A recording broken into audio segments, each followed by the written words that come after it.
छत्तीसगडच्या दंतेवाडामध्ये नक्षलवाद्यांनी जो भूसुरुंग पेरला होता त्याचा स्फोट होऊन 11 पोलीस दलाचे जवान शहीद झाल्याची घटना नुकतीच घडलेली आहे.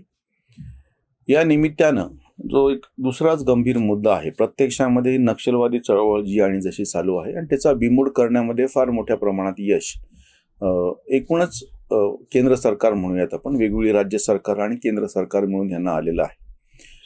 पण ह्याच्यातला जो दुसरा भाग होता ज्याच्याकडे आम्हाला लक्ष वेधायचं या निमित्ताने, अर्बन नक्षल नावाची जी काही गोष्ट होती त्यांना फार मोठ्या प्रमाणात पायबंद बसला गेला. म्हणजे इकडे ह्यांचा प्रत्यक्षामध्ये बिमोड झाला आणि ह्यांना मोठ्या प्रमाणामध्ये त्यांच्यावरती खटले चालवून त्यांना तुरुंगात टाकण्यात आलं आणि त्यांच्या सगळ्या हालचाली म्हणजे त्यांना चेकमेट केला गेलेला आहे. आणि हा मुद्दा आपल्याकडून दुर्लक्षिला जातो आहे. म्हणून मी परत अगदी ह्याच महिन्यातली 7 एप्रिलची जी घटना ती लक्षात आणून देतो आमच्या सगळ्या प्रेक्षकांसाठी. गौतम नवलखा जे अर्बन नक्षली ह्या आरोपाखाली तुरुंगामध्ये आहेत, नजरकैदेमध्ये आहेत. आधी 2018 पासूनची गोष्ट आहे. त्यांना अटक केली होती. मग त्यांनी मागणी केली की नाही, मला तळोजा मध्यवर्ती कार्यालय तुरुंगात नको, घरी ठेवण्यात यावं. मग त्याप्रमाणे त्यांना घरी नजरकैदेत ठेवण्यात आलेलं होतं. तुरुंगामध्ये त्यांनी परत जी फेरविचार याचिका दाखल केलेली होती गौतम नवलखा यांनी, त्यांचे आता जो गंभीर मुद्दा समोर आलेला आहे, त्यांचे ISIचे एजंट गुलाम नबी फई यांच्याशी कसे संबंध आहेत. गुलाम नबी फई यांनी अमेरिकेमध्ये ज्या दहशतवादाच्या संदर्भातल्या परिषदा घेतल्या तेव्हा त्याला हे हजर झालेले होते गौतम नवलखा. त्यांनी फोनद्वारे आणि ईमेलद्वारे त्यांचा संपर्क कसा होता या सगळ्या गोष्टीचे पुरावे NIAने प्रत्यक्ष त्या कोर्टामध्ये न्यायालयाच्या समोर दाखल केल्याच्या नंतर आता त्यांचा जामीन अर्ज फेटाळलेला आहे आणि ते तुरुंगामध्ये आहे. आता लक्षात घ्या की नक्षलवादी प्रत्यक्ष त्यांच्यावरती कारवाई धडक केली जाते.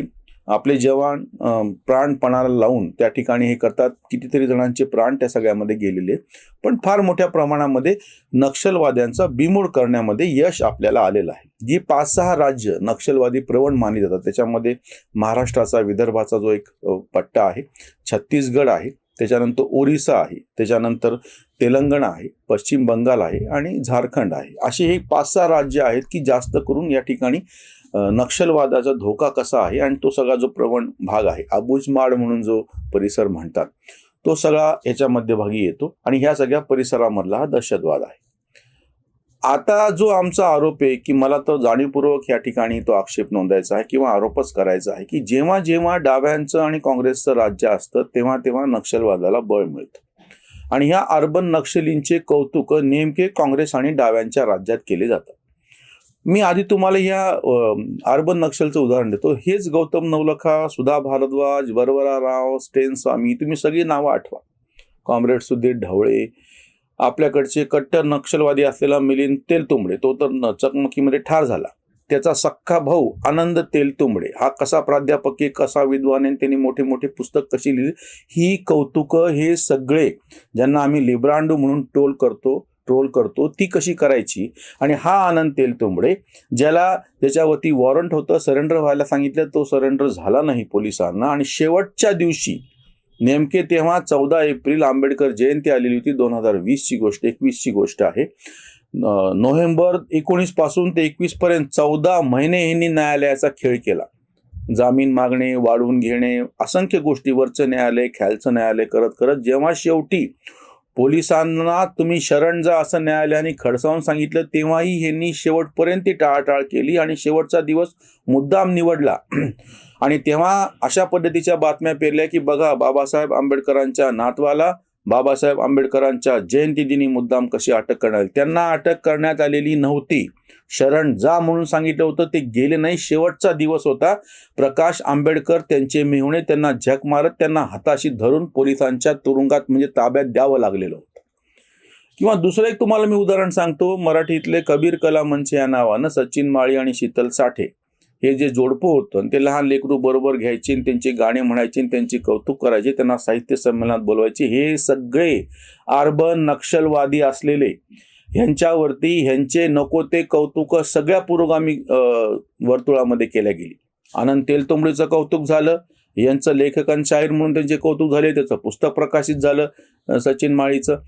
हे जे सगळं चालू आहे ना, हे ठरवून म्हणजे ह्याच्यातले जसे प्रत्यक्ष जे नक्षलवादी आहेत त्यांनी हल्ले केले, आदिवासींना त्रास दिला, पैसे उकळले, त्यांचे काय म्हणतात हत्याकांड झाले, जवान आपले शहीद झाले, हे तर करणारे जे लोक आहेत प्रत्यक्ष लढणारे हे समोरचे एक, आणि त्यांना पाठिंबा देणारे जे हे अर्बन नक्षल आहेत दुसरे, ते जास्त भयानक आहेत. कारण त्याचं गौरवीकरण, त्याचं उदात्तीकरण, त्यांची कौतुकं माध्यमातून आजही केली जातात.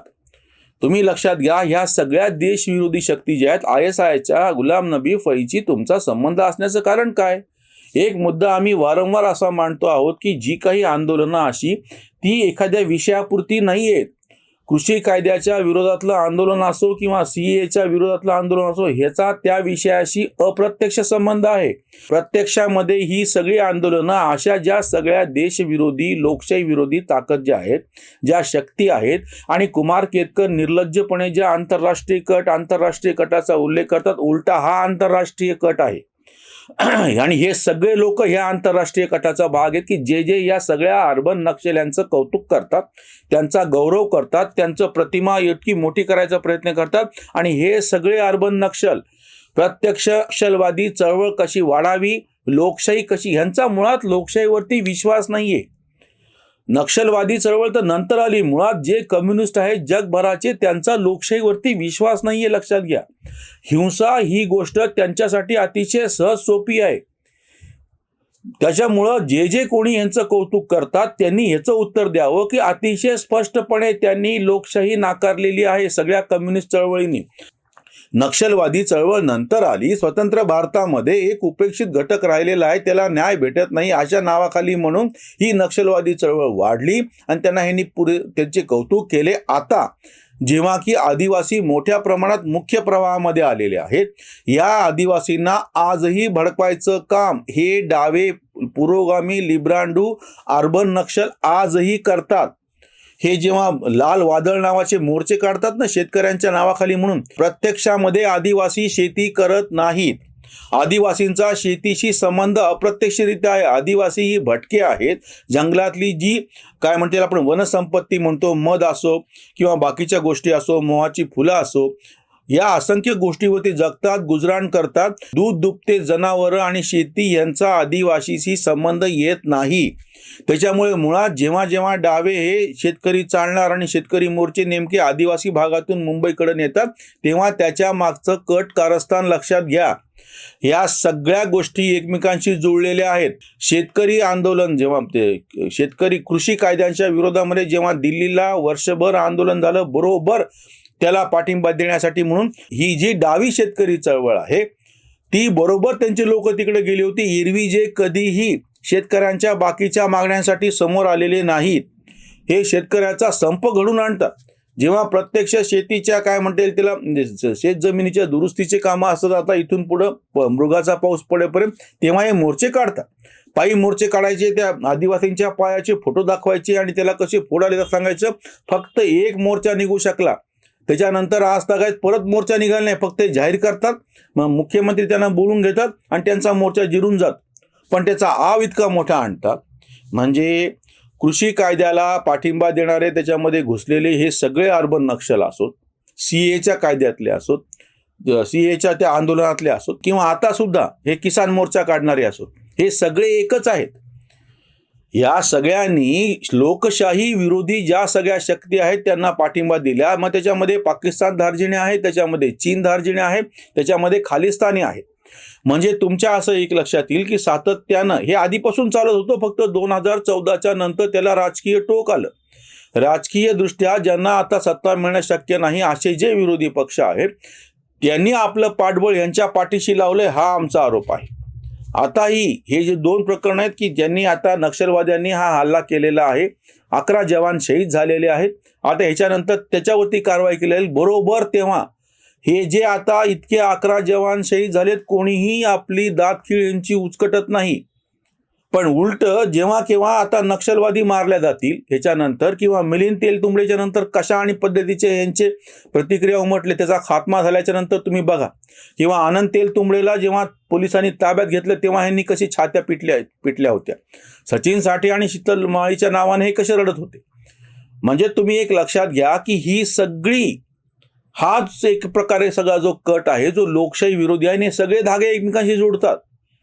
हे काही वेगवेगळं नाहीये. जाणीवपूर्वक आपल्या सरकारची बदनामी करायची, जाणीवपूर्वक प्रत्यक्ष त्या पदावर बसलेल्या व्यक्तीची बदनामी करायची. म्हणजे मोदी व्यक्ती म्हणून काय आणि कसे आहेत तो वेगळा मुद्दा आहे. तो देशाचा पंतप्रधान आहे किंवा राष्ट्रपतीच्यासाठी अपशब्द वापरायचे. प्रत्यक्ष आदिवासी महिला राष्ट्रपती पदावर बसली तरीही स्वतःला आदिवासीचे कल्याण करणारे म्हणून घेणारे नक्षल्यांना त्याच्याबद्दल कधीही काही चांगलं वक्तव्य केलेलं नाहीये.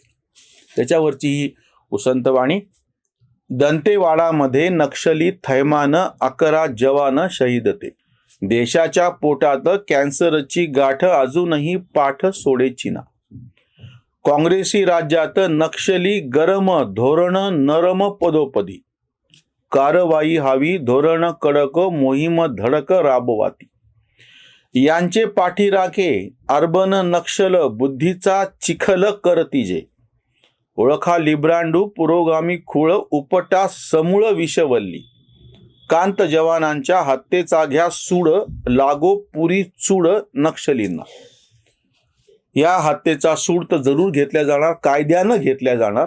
हे बाकीची जेव्हा अशी भाषा करतात ना, ही काय भाषा झाली, गोली मारो सालों को, देश के गद्दारों को गोली मारो सारों को. या वाक्यामध्ये आक्षेप काय? आता सुद्धा ज्या नक्षल्यांनी 11 आमच्या जवानांची हत्या केलेली आहे त्यांचा सूड घेतलं म्हणलं तर ह्याच्यामध्ये देशविरोधी आणि घातक असं काय? जो देशविरोधी ताकदी ज्या शक्ती आहेत त्यांचा बिमोड झालाच पाहिजे. सर्वसामान्य माणसाने हातामध्ये शस्त्र घ्या असं आम्ही कधी म्हणणार नाही, पण ज्यांच्या हातामध्ये प्रत्यक्ष शस्त्र आहेत त्या सुरक्षा रक्षकांनी शस्त्र हातात घेऊन यांचा मिळेल त्या मार्गाने बिमोड केला पाहिजे. त्यावर कोणी हे वरती नाक वरती करून शहाणपण शिकू नये किंवा नाकाने कांदे सोलू नयेत. हा जो आंतरराष्ट्रीय कट आहे भारताची लोकशाही बदनाम करायचा, इथली अतिशय संपन्न अशी संस्कृती तिच्यावर हल्ला करण्याचा, तो ओळखा आणि त्या पद्धतीने त्याला प्रतिक्रिया द्या. इथेच थांबूयात. धन्यवाद.